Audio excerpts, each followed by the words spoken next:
passar então a palavra para William Macchioli, da UFRJ, ficando as perguntas e o debate para o final da fala.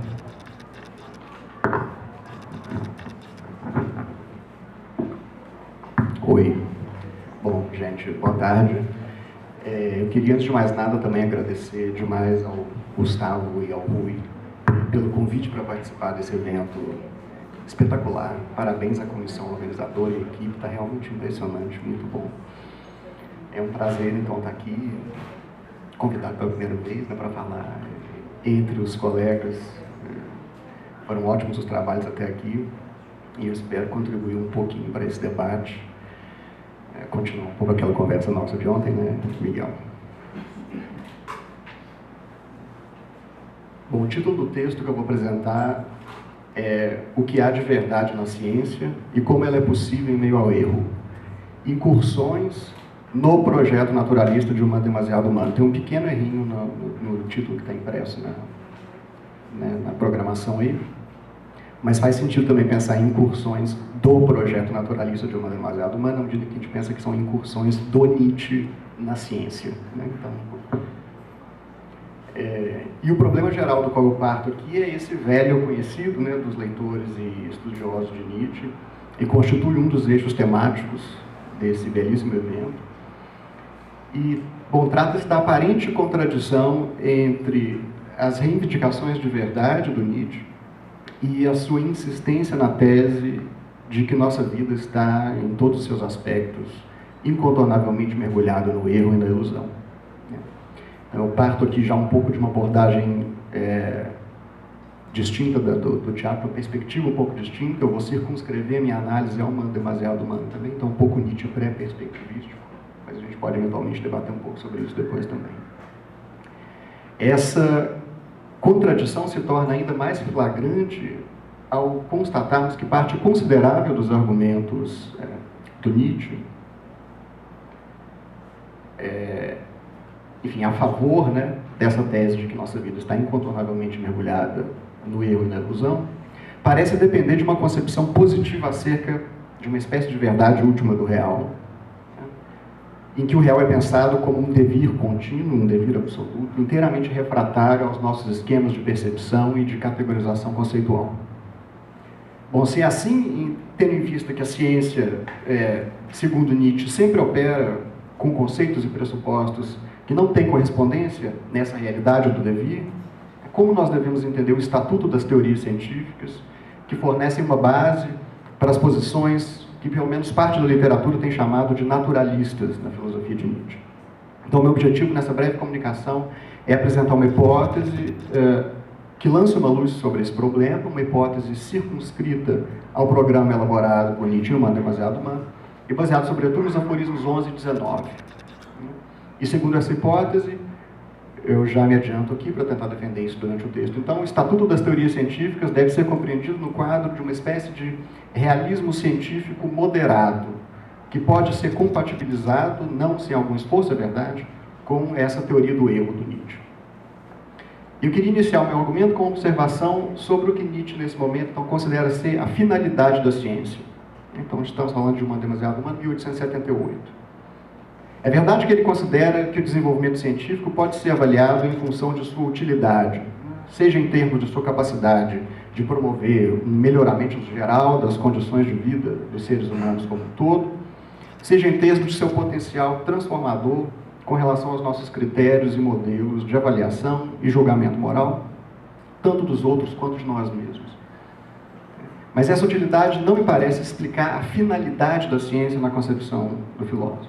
Então, vamos tentar ver aqui, antes de mais nada, em que consiste propriamente essa utilidade, né? No que diz respeito à sua capacidade de promover um melhoramento das condições de vida dos seres humanos como um todo, a gente encontra em Uma Demasiado Humana diversas afirmações sobre a possibilidade de um progresso social, econômico, cultural, sobre as bases do conhecimento científico, mediante o qual os homens poderiam, eu cito o aforismo 24, poderiam criar condições melhores para a procriação dos indivíduos, sua alimentação, sua educação, sua instrução, podem economicamente gerir a terra como um todo, ponderar e mobilizar as forças dos indivíduos umas em relação às outras. Fim de citação. Isso se daria no interior de uma cultura pós-metafísica, em que teríamos, como critério científico para objetivos ecumênicos, isso é o aforismo 25, um conhecimento das condições da cultura que até agora não foi atingido. Além disso, o conhecimento trazido pelo progresso científico pode servir ainda para redefinir os nossos padrões tradicionalmente condenatórios, punitivistas e vingativos de avaliação e julgamento moral, o que tem um valor ao mesmo tempo civilizacional e terapêutico aos olhos do Nietzsche. Ao restituir o homem à natureza, revelando assim a necessidade natural de todas as suas ações e recusando os pressupostos descritivos da psicologia moral que sustentam nossas práticas de atribuição de culpa e responsabilidade, a ciência torna possível uma superação de uma cultura moral que suscita, e eu cito, o ódio, o desejo de vingança, a perfídia, toda a deterioração da fantasia. Deterioração, desculpe. Aforismo 99. Isso com base numa espécie de ética falsa, sustentada pela religião e a barafunda mitológica. Aforismo 37. No mesmo sentido, a ciência permite superar a condenação moral da existência, mediando assim a transição de uma humanidade moral a uma humanidade sábia. Apesar disso, porém, a eventual utilidade civilizacional e terapêutica da ciência não deve ser vista como sua meta ou a sua finalidade. Em si mesma, aforismo 38, a ciência não tem consideração pelos fins últimos. E se ela pode trazer vantagens à humanidade, isso só ocorre de modo ocasional e sem que ela o tenha almejado em princípio. Em consonância com isso, Nietzsche concebe a tarefa da ciência em termos primariamente epistêmicos, de modo que o progresso científico deve se orientar, antes de mais nada, pela busca da verdade, independentemente de suas consequências benéficas ou danosas. Isso está no aforismo 6, 7, 8 e nos aforismos 36, 37 e 38 do Mandemasiador. O que distingue o espírito científico é o seu cultivo de um conjunto de virtudes epistêmicas que afastam o homem de ciência da figura do homem metafísico e de convicções. Nietzsche contrapõe a passionalidade do homem de convicções à sobriedade, à cautelosa abstenção e ao sábio comedimento como virtudes do homem científico. Se a filosofia, em especial a filosofia metafísica, tem por fim atribuir um sentido à existência, dá à vida e à ação a maior profundidade e significação possível, com o que o homem encontra uma espécie de consolo e se torna apto a conduzir uma vida feliz, digamos assim. A ciência busca, cito Nietzsche de novo, o conhecimento e nada mais, não importando o que resulte dele. Aforismo 6. E o resultado desse conhecimento, como Nietzsche insiste com bastante frequência, é muito frequentemente desolador, inconveniente e produtor de sofrimento. Diz o Nietzsche no aforismo 29 que o desvendamento da essência do mundo nos causaria a todos a mais incômoda desilusão. Não é por acaso que Nietzsche afirma no aforismo 109, famoso, citando Byron, que sofrimento é conhecimento. E isso é um destino para todos aqueles que trazem na cabeça e no coração o rigoroso método da verdade, também nesse aforismo. No grau de desenvolvimento científico e humano em que nos encontramos, não podemos mais dar meia volta e acolher respostas e soluções metafísicas, aspas, sem manchar irremediavelmente nossa consciência intelectual e abandoná-la diante de nós mesmos e dos outros. Essas dores podem ser bastante penosas, mas sem dores não é possível tornar-se guia e educador da humanidade, e coitado daquele que quisesse ser e não mais tivesse essa pura consciência. Fecha aspas. O tratamento do tema da veracidade, da integridade ou da consciência intelectual como um valor delimita aqui um campo normativo para o conhecimento em que ele deve se orientar puramente pelo ethos científico, ou seja, pela busca metódica da verdade. Trata-se aqui daquilo que Nietzsche, no aforismo 107, chama de rebento mais elevado da moral, o sentido para a verdade e a justiça no conhecimento. Bom, dentro desse contexto, a elaboração, o estabelecimento e o possível abandono de modelos científicos deve se dar, então, a partir do compromisso com esses valores epistêmicos vinculados à integridade intelectual.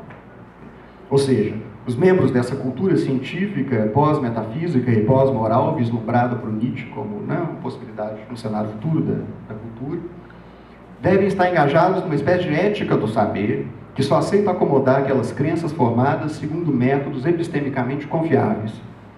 Aderir a essa ética significa recusar qualquer crença que não corresponda aos critérios estabelecidos no interior das comunidades científicas e aceitos por nossas melhores teorias científicas. O espírito livre que incorpora essa tarefa do conhecimento possui, cito o aforismo 291, em seu modo de viver e pensar, um heroísmo refinado.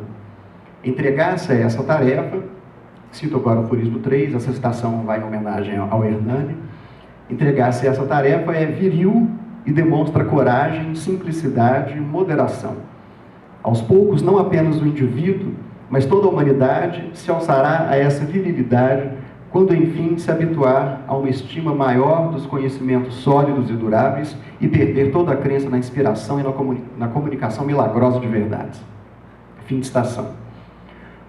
Bom, então, não me parece que nós possamos alcançar uma compreensão inteiramente correta da posição de Nietzsche frente à ciência, se nós buscarmos aproximá-la imediatamente de concepções do pragmatismo ou do conceito pragmático de verdade, como alguns intérpretes tendem a fazer. No quadro geral dessas afirmações que eu acabei de citar sobre a ciência e a verdade comparece como correspondência com o real, ou ao menos enquanto meta da disposição do espírito investigativo, com uma exigência de correspondência com o real, e aí no seu sentido mais intuitivo.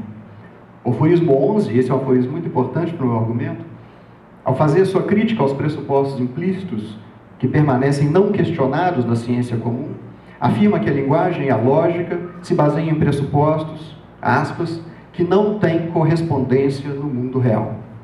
Então Nietzsche parte aqui de uma aceitação prévia da teoria correspondencialista, mas nega que os nossos enunciados sobre o mundo, nas palavras do Rogério, sejam capazes de satisfazer de modo inteiramente adequado as condições impostas por essa noção intuitiva de verdade. A tese central do aforismo 11 é de que o desenvolvimento da ciência só foi possível a partir do estabelecimento da linguagem e de sua crença de base, que é a crença em um mundo de coisas estáveis e idênticas. A linguagem é um instrumento indispensável em nossa lida com o mundo, e ao fornecer o arcabouço conceitual e estrutural para o desenvolvimento da ciência, ela torna possível tudo aquilo que nós chamamos hoje de conhecimento metódico, conhecimento rigoroso. Só que em sua crença na linguagem, os homens, cito Nietzsche, propagaram um erro monstruoso. E é um erro que somente agora, após termos alcançado um grau elevado no desenvolvimento da ciência, pode ser reconhecido enquanto tal, ou seja, enquanto erro. O fato de que o conhecimento possibilitado pela linguagem tem alcançado um patamar no qual ele é capaz de refletir sobre si mesmo e questionar os seus próprios fundamentos, comprova o caráter produtivo do erro na evolução da razão em geral e das nossas teorias sobre o mundo em particular. Então, o erro tornou possível a ciência ao fornecer o impulso para o desenvolvimento das formas da racionalidade científica, da lógica e da matemática. Ou seja, mesmo que Nietzsche reconheça o caráter falsificador da linguagem, na medida em que ela pressupõe igualdade, identidade, permanência, e mesmo que ele critique a ingenuidade daqueles homens de ciência que creem em suas verdades como verdades eternas, ele tem plena consciência de que sem esses erros a ciência não seria possível, e sem ciência tampouco seria possível o conhecimento que nós temos hoje acerca do mundo, mas, sobretudo, acerca das nossas formas de interação com o mundo e, portanto, das categorias que condicionam a nossa lida cognitiva com o mundo. Após um longo período no qual dominou uma falsa crença em torno da natureza da relação entre linguagem e mundo, a própria linguagem, agora na forma das mais recentes teorias científicas, torna possível uma autorreflexão e o reconhecimento dos seus próprios limites. Pelas vias da ciência, adquirimos assim a capacidade de depurar aqueles erros que atuam na formação de nossos processos cognitivos por derivarem do próprio mecanismo natural de formação das nossas crenças. Uma das constatações mais importantes por trás da confiança moderada depositada por Nietzsche na capacidade descritiva e explicativa da ciência é de que ela tende cada vez mais à elaboração de uma concepção inteiramente dinâmica da realidade. Apesar de não ser capaz de se livrar totalmente das grandezas falsas das quais dependem seus cálculos, já que a própria lógica e a própria matemática se baseiam em pressupostos que, de acordo com a teoria do devir, não têm correspondência no mundo real, apesar disso, o espírito científico é impulsionado essencialmente pela vontade de avançar cada vez mais, de forma metódica e rigorosa, em direção ao horizonte da verdade. Esse avanço ocorre, sobretudo, através da sucessão de teorias que se substituem umas às outras pelo critério da falsificação em função de novas evidências. A ciência, mesmo sendo ainda uma interpretação do mundo, é uma espécie de interpretação capaz de avançar objetivamente ou avançar em objetividade, porque ela pode atuar criticamente com relação às categorias que ela utiliza na sua interpretação do mundo e colide um imenso número de experiências e colide um imenso número de fenômenos, de evidências, etc. Então, o aforismo 19 de O Humano Demasiado Humano é paradigmático tocante a esse ponto. Nietzsche diz ali que o atomismo, que é uma das versões da ciência moderna que ele mais critica, sobretudo na obra de maturidade, o atomismo, num processo de desenvolvimento e elaboração constante de seus próprios pressupostos, acaba por suprimir a si mesmo ao contestar sua tese mais fundamental, que é a existência do átomo como unidade última e indivisível da matéria. E eu vou citar então um trecho desse aforismo 19. Em todas as constatações científicas, calculamos inevitavelmente com algumas grandezas falsas. Mas sendo tais grandezas, no mínimo, constantes, os resultados da ciência adquirem perfeito rigor e segurança nas suas relações mútuas. Podemos continuar a construir em cima deles, até o fim derradeiro, em que a hipótese fundamental errônea, os erros constantes, entram em contradição com os resultados, por exemplo, na teoria atômica. Então, ainda nos sentimos obrigados a supor uma coisa, ou um substrato material que é movido, enquanto todo o procedimento científico perseguiu justamente a tarefa de dissolver em movimento tudo o que tem natureza de coisa ou de matéria. Então, retomando aqui um tema que o Miguel trabalhou ontem também. Bom, Nietzsche parece estar se referindo aqui, em especial, à teoria dinâmica de Roger Boscovich, que é um físico matemático do século XVIII, com o qual Nietzsche teve contato já no início da década de 70 e manteve um contato constante, enfim, com as teorias desse físico até a década de 80. E o Boscovich ele estabelece um modelo físico no qual o átomo é convertido num ponto inextenso e é compreendido como centro dinâmico de forças. Essa referência ao Boscovich me parece importante, né, por duas razões. Bom, em primeiro lugar, atesta a influência de Boscovich, já reconhecida vastamente na literatura secundária, mas que está nas discussões normalmente circunscrita a dois momentos. O início da década de 70, do jovem Nietzsche, em que ele elabora um fragmento super enigmático sobre as teorias dos átomos temporais, claramente influenciado pela teoria das forças do Boscovich. E o segundo momento é Além do Bem e do Mal e o contexto de formulação das notas sobre o eterno retorno e a teoria das forças do eterno retorno. Então, me parece que o Boscovich está presente também na primeira vez.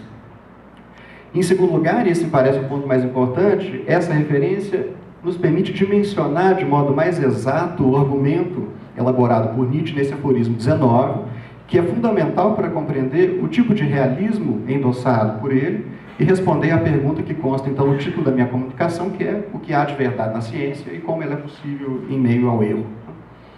Tem uma carta famosa do Nietzsche ao amigo Peter Gast, de 20 de março de 1882, em que o Nietzsche disse que o Boscovich pensou a teoria atomística até o fim.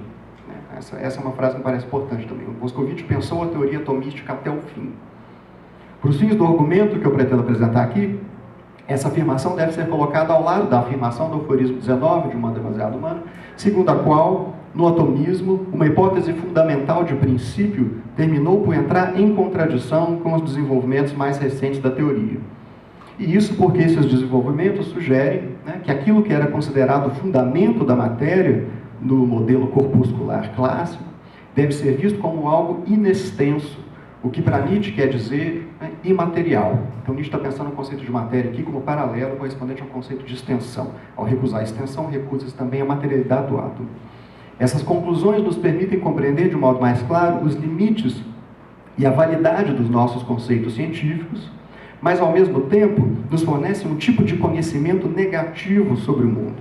Ou seja, né, não há nada no mundo que corresponda à suposta imutabilidade do átomo, pensado em termos de uma figura simples, dotada de extensão, solidez, impenetrabilidade, indivisibilidade. O ponto de partida das reflexões de Boscovich, desse físico matemático, é a concepção mecânica da transmissão de movimento por contato, então pelo choque entre essas figuras simples que são os átomos. Mas esse modelo clássico comporta um problema que, aos olhos do cientista, não se deixa resolver sem que abandonemos algumas de suas premissas. Então, imaginemos o exemplo clássico, né, das duas esferas sólidas, né, duas bolas de bilhar que se chocam uma à outra. Para que nós concebamos de forma intuitiva a transmissão do movimento que ocorre entre esses dois corpos sólidos, nós temos de pensar que, no momento do choque, as velocidades de ambas as bolas devem se alterar abrupta e espontaneamente, caso contrário, elas se compenetrariam, ou seja, haveria um momento em que esses dois corpos, ou parte deles pelo menos, estariam ocupando o mesmo espaço físico. Essa alternativa, porém, vai de encontro à lei da impenetrabilidade do modelo mecânico. Por outro lado, uma mudança de velocidade abrupta, instantânea, portanto, uma mudança descontínua da velocidade, vai de encontro ao gradualismo ou à lei da continuidade, que, segundo o modelo naturalista, deve valer para todos os fenômenos, para todas as mudanças da natureza, e que reza o seguinte, né, que todas as mudanças se dão sempre gradualmente, sem saltos. Né? Tem essa fórmula metafísica básica de Leibniz, natura non facit saltus, né? Natureza não dá saltos. E esse problema insiste em se manter na exata medida em que nós insistimos na combinação de um modelo corpuscular da matéria com um modelo mecânico de transmissão do movimento, em que os elementos básicos, né, os átomos, são pensados como corpos extensos, microscópicos, indivisíveis, sólidos, impenetráveis, com forma, massa e densidade determinadas, e cujo comportamento é definido pelo movimento impresso de fora por outros átomos, mediante choque e pressão, ou seja, por contato direto de um com o outro. Nesse caso, nós sempre precisamos supor, no momento do choque entre os átomos, no instante do contato, uma mudança súbita, descontínua e não gradual da velocidade. Então, as opções aqui seriam as seguintes, né? Ou nós abrimos mão da lei de continuidade, ou nós abrimos mão do princípio da impenetrabilidade da matéria, ou nós abrimos mão do modelo mecânico da transmissão do movimento por contato. O primeiro passo para a formulação do modelo alternativo do Moscovitch é o abandono do modelo mecânico da transmissão do movimento por contato, em favor do modelo da ação à distância, que é concebido à luz, mas também em confronto com a teoria newtoniana da gravitação e das forças gravitacionais. A tese do Moscovitch é que o contato imediato entre os corpos, ou melhor, o suposto contato imediato entre os corpos, é sempre apenas aparente, então que não há propriamente contato. Antes que um contato efetivo ocorra, as forças atuantes entre um corpo e outro os repelem, mudando a velocidade de aproximação num curtíssimo espaço de tempo antes do choque, mas de forma gradual e não instantânea ou abrupta, né? Fazendo assim com que a atração que unia esses corpos se converta em repulsão e os corpos se distanciem. A força de repulsão é tanto maior quanto maior a proximidade entre os corpos e tanto menor quanto maior sua distância. E o contrário ocorre com a força de atração, que se intensifica com o aumento da distância, mas só até um ponto, a partir do qual ela tende a zero, né? Então os corpos não se atraem mais. Moscovitch concebe o modo de atuação dessas forças como uma constante universal da natureza, mais uma vez seguindo, ao menos parcialmente, o modelo newtoniano.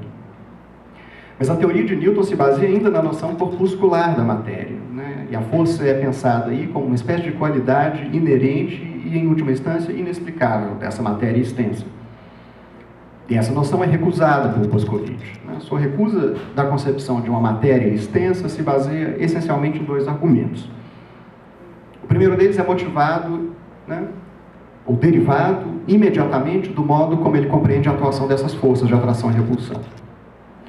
Então, a partir da tese segundo a qual, quanto menor a distância, maior a força de repulsão, ele conclui que essa força repulsiva tende ao infinito numa distância infinitamente pequena, de modo que qualquer parte da matéria teria de necessariamente se separar de qualquer outra quando se encontrasse numa proximidade muito grande, uma proximidade tal que nós chamaríamos intuitivamente de contiguidade ou de contato entre as duas. Se conclui que os elementos primários da matéria são simples e indivisíveis, ou seja, né, não são compostos por partes, pois as partes se desagregariam, se dissolveriam, haveria uma dissolução da matéria. O segundo argumento se baseia no primeiro e aponta para uma contradição no modelo corpuscular, resultante da definição do átomo como algo simples e indivisível e, ao mesmo tempo, como algo extenso. O argumento não é exatamente novo, né, ele já está presente mais ou menos na dinâmica das forças do Leibniz, E é daí, provavelmente, que o Boscovich o toma de empréstimo, né? E ele pode ser resumido do seguinte modo. A extensão é, por definição, um contínuo espacial. Enquanto tal, toda extensão deve ser divisível, e isso porque todo contínuo espacial é um composto de partes do espaço, que, né, portanto, pode ser analisado em termos das suas partes constitutivas. Mas a definição do átomo pressupõe sua indivisibilidade e sua simplicidade. Então, se a gente quiser manter de modo consequente essa definição do átomo, em sua indivisibilidade e simplicidade, a gente não pode conceber o átomo como algo extenso, né, mas nós somos obrigados a pensá-lo como um ponto inextenso. Né? E para Boscovich significa pensá-lo como ponto matemático. Está acabando essa parte chata aqui sobre Boscovich. Esse ponto matemático vai ser compreendido por ele como um centro dinâmico das forças que vão explicar, então, todos os movimentos mecânicos do mundo.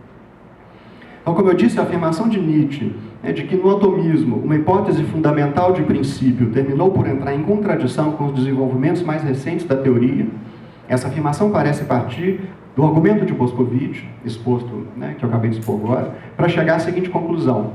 Como eu havia dito, se as mais recentes descobertas científicas sugerem que aquilo que era considerado o fundamento da matéria deve ser visto como algo inextenso e, portanto, né, imaterial, devemos ver aí uma indicação valiosa tanto dos limites de nossos esquemas categoriais, quanto, ao mesmo tempo, da possibilidade de se chegar a um tipo, insisto nesse termo, de conhecimento negativo acerca do real, uma vez que nós concluímos que nada na realidade pode corresponder àquilo que supunhamos serem as propriedades materiais do átomo.